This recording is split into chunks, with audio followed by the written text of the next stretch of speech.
कभी राजा साम्राज्य, कभी सम्राट बन करके आते थे, कभी झोंपड़ी में साधु बन करके आ जाते थे और कहते थे कि इन चीजों में हम सब रहते हैं, थारे को भी एक विशेष हमारा कोई एक अभियान है इस संसार के लिए जो थारे अंदर से हमने पूरा करना है।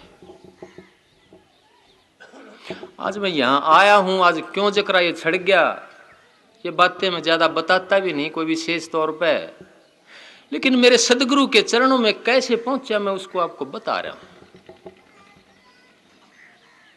बिमल का साथ था,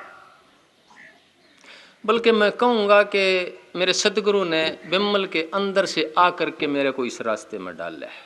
मैं कागा वृत्ति का आदमी था, दिल का साफ था, कोई गरीब होता कोई दुखी होता उसके लिए बढ़ भी जाया करता था, पिटन का राह भी हो जाया करता था मेरा। लेकिन मेरे सदगुरु बचपन से लेकर के आज तक इतनी मदद करी, मेरे को आज पता लगता है कि कदम कदम पे कितनी ज्यादा मदद करी उनने। तो इस रास्ते में आया तो एक नई चीजें खुलने लगी और ऐसा लगा कि जैसे संसार में आज तक कोई बात, क्योंकि इतने सपने ऊंचे उठा दिए हमारे कि संसार में एक नए युग की स्थापना करनी है, इतने ऊंचे विचार लेकर के हम ध्यान में बैठने लग गए उसी टाइम पर। तो ध्यान में बैठने लग गए तो एक एक घंटा, डेढ़ डेढ़ घंटा, दो दो घंटा, बिमल तो कई कई घंटे बैठ जाती थी। तो अंतर में वो दर्शन तो होता था, लेकिन उसी टाइम पे एक मन खुला होया था, तो एक ये चीज आई निकल करके अंतर में एक प्रकाश होता है, उसके दर्शन करो। तो बैठने लगे तो मेरे को अंधेरा दिखता था, बिमल एकदम से प्रकाश में चली जाती थी, बम्बाड़ पाटता था प्रकाश का। लेकिन मैं स्मरण, कोई नाम था स्मरण करता था उसका, स्मरण करते करते बहम हो गया मेरे, तो खेत में घूमने जाता, नौकरी करता था, खेत में निकल जाता था, तजर्बे लगाता था खेत में, तो सारे दिन घूमता रहता था स्मरण करता करता करता करता, ऐसे लगा जैसे किसी भंडारे का हाथ लग गया हो, बोले हो गए, कुछ नहीं दिखा।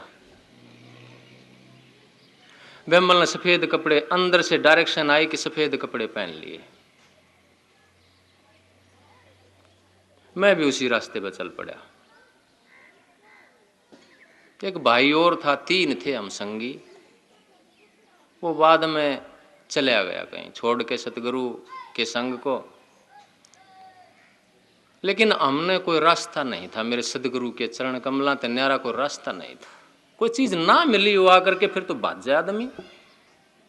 कोई रिश्ता, खून का रिश्ता, सगा भाई था, खून का रिश्ता बड़ा नहीं होता, क्योंकि ये रास्ता ऐसा है कि इसमें दिल खुलता है, इसमें खून का रिश्ता पीछे छूट जाते हैं, इसमें परिवार पीछे छूट जाते हैं, इसमें इंसानियत आगे आ जाती है, इसमें आत्मा का धर्म आगे आ जाता है।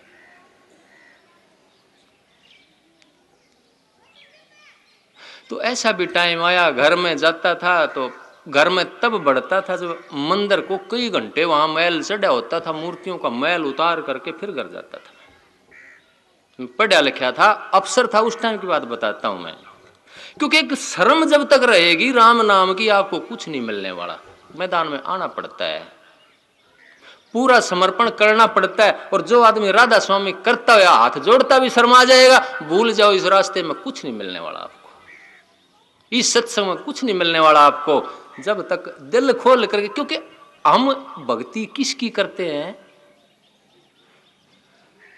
उस राधा स्वामी दयाल की, उस परम पुरुष की जिसकी कोई सीमा नहीं है, जिसकी कोई था नहीं है, जिसकी कोई गहराई नहीं है, जिसके प्यार का कोई ओढ़ नहीं है।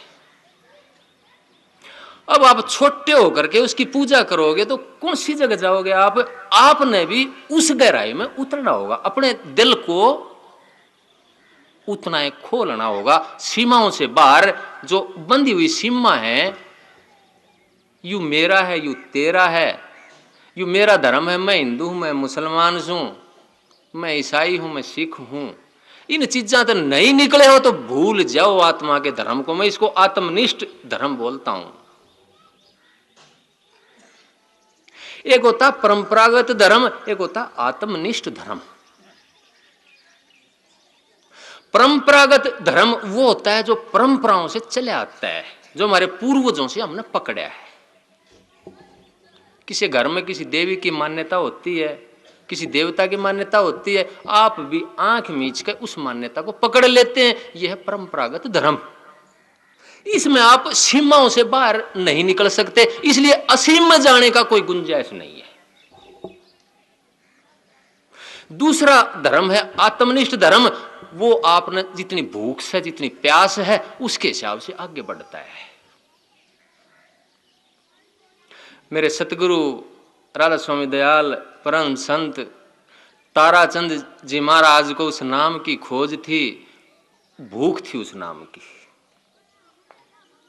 जगह जगह भटके, जगह जगह टक्कर मारी, लेकिन वो चीज मिलने में नहीं आई। इसी प्रकार बाबा जयमल व्यास में हुए, जगह जगह भटके, कहीं से पढ़ लिया कि 5 शब्द धुनकार पढ़ लिया वाणी में, सिखों की वाणी में, कि 5 शब्द कौन से हैं, घर में घर दिखलाए दे सो सतगुरु संत सुजान, 5 शब्द धुनकारें बजे शब्द निशान। कि वो 5 शब्द कहाँ हैं और कैसे मिलते हैं, वो टक्कर मारते मारते सारे साधुओं की टोली में मिल जाते थे, हरिद्वार में पहुंच जाते थे, कभी आगरे में पहुंच जाते थे। लेकिन वो सतगुरु परम पूज्य स्वामी जी महाराज जब मिले तो भेद तब जाकर के मिला। ये है आत्मनिष्ठ धर्म। ये आपकी भूख के हिसाब से चलता है, ये आपकी प्यास के हिसाब से चलता है। अगर प्यास है तो ये धर्म मिलेगा, नहीं तो ये नहीं मिल सकता। फिर आपको इसमें अगर एक ग्रंथ में अटक के रह गए हैं कि इस ग्रंथ में यह वाणी लिखी हुई है, इस महात्मा ने, इस अवतार ने यह वाणी बोल ली है, इस बाहर सच्चाई हो नहीं सकती, तो आप सीमाओं में बंध जाते हैं, एक ग्रंथ में बंध जाते हैं। और उस असीम का भेद, उस बिना था वाले ताकत का भेद हमारे को नहीं मिल सकता है। इसी प्रकार मेरे सतगुरु थे, वो भी जब दुखी होते थे, गरीबी इतनी थी, खाने को रोटी नहीं थी, नाज नहीं था, कोई घर में आ जाता था, महात्मा दंडे स्वामी आ गए तो उनको इच्छा हुई कि मैं भोजन करवाऊं, बड़ा भाव था कि भोजन करवाऊं, लेकिन ताकत नहीं थी कि भोजन कहां से करवाऊं। ऐसे ऐसे टाइम आ गए जब अरमान साहब गए तो 2 रुपये के लिए एक ही थाली घर में रुआ गहने रखनी पड़ेगी, और डर लग गए कि पिताजी ने पता लग गया तो छितेगा वो। तो मेरे सदगुरु सल्ला चुक करके चनों का, गेहूं का, तब उन महात्माओं को खिलाते थे रोटी। देखो उस कितना समर्पण, कितना प्यार कर सकता आज कोई। गर्मी के दिनों में, जेठ और साढ़ के दिनों में पानी भरते थे चुगर देकर पशु पक्षियों के लिए।